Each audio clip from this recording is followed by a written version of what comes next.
खरं बघायला गेलं तर ह्या प्रसंगातनं मी स्वतः पण केलेलो आहे. कारण 2006 रोजी माझ्यासुद्धा वडिलांचा अशाच पद्धतीनं खून झालेला होता आणि ती आग काय असते पोटातली मला वाटते त्याचं शब्दात वर्णन कोणीही करू शकत नाही. आणि ह्या घटनेचा तर करावा तेवढा निषेध आणि खरं म्हणजे कशा शब्दात ह्याला बोलावं म्हणजे इतका नीचपणाचा कळस असू शकत. इतक्या वाईट पद्धतीनं महाराष्ट्रासारख्या पुरोगामी राज्यात जर अशा घटना होत असतील तर खरंच ते नेमकं आपण कुठं राहतोय इथपर्यंत विचार करण्या इतपत ही परिस्थिती ह्या भागातली ह्या घटनेवरनं त्या ठिकाणी अधोरेखित होती. आणि निश्चितपणे आम्ही सगळे तर या कुटुंबाच्या बरोबर आहेतच, पण मी सगळ्यात मोठा ह्या गोष्टीला मानतो की नियतीचा जो न्याय असतो.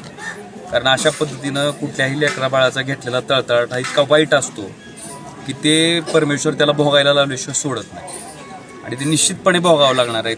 ज्याच्या त्याच्या कर्माची फळं त्यांना नक्की भोगायला लागणार आहेत.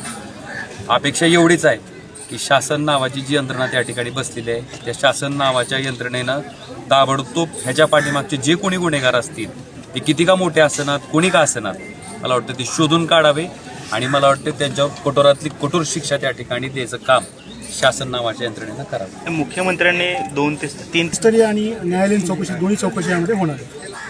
निश्चितपणे आता त्यांनी सांगितलंय त्याच्या माध्यमातून आता मी माझ्या स्वतःवरूनच सांगतो की 2006च्या माझ्या वडिलांची खुनाची घटना आहे. आज 2024 उजाडली म्हणजे 6 4 10 10 10 14 4 18 वर्ष.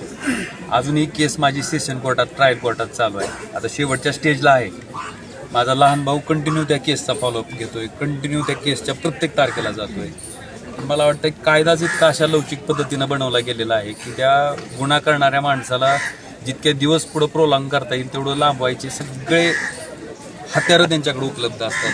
कोर्टाच्या टॅक्टिक्स असतात, वकिलाच्या टॅक्टिक्स असतात. मला वाटतं ह्या पद्धतीनं न्याय मिळणं फार कठीण आहे. त्यामुळं आता मुख्यमंत्री महोदयांनी जर सांगितलं असेल की फास्ट ट्रॅक कोर्टापुढं आम्ही हा केस घेऊ त्या पद्धतीनं त्या केसचा पूर्णतः तपास हा अतिशय पारदर्शक पद्धतीनं होईल.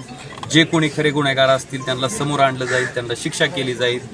मला वाटतं अशा पद्धतीनं बोलल्या पद्धतीनं जर झालं तर निश्चितपणे शेवटी कुटुंब म्हणून काय मागत असते कुटुंब जो काही अन्याय त्या कुटुंबावर झालेला आहे जे काही भोगतंय ते कुटुंब मला वाटतं त्याला न्याय द्यायचं काम मला वाटतं शासन नावाच्या यंत्रणेनं करणं गरजेचं आहे.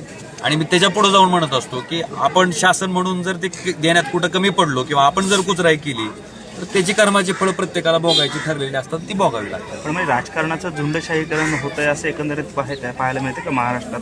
आणि एक परिस्थिती अशी असते की माणसाला राजकारणातनं सत्ता मिळते आणि सत्तेच्या नंतर माणसाच्या डोक्यात एक मस्ती जाते, एक प्रकारचा माज माणसाच्या डोक्यात येतो. मी काही जरी केलं तर माझं कोण काही वाकडं करू शकत नाही, मला कोण काही पकडू शकत नाही.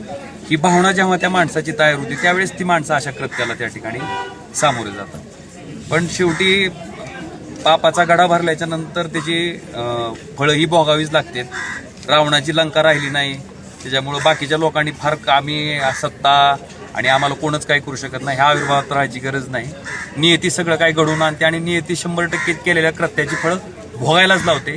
फक्त शासन नावाच्या यंत्रणेकडनं एवढीच अपेक्षा आहे की जो काही तपास आहे तो पारदर्शक पद्धतीनं व्हावा आणि जे कोणी हे कृत्य केलंय त्याला त्या ठिकाणी त्या पद्धतीचं कठोरातलं कठोर शासन व्हावं अशा पद्धतीची शिक्षा व्हावी की भविष्यात पुन्हा कोणी असं पाऊल उचलायची प्रयत्न करू. ओके.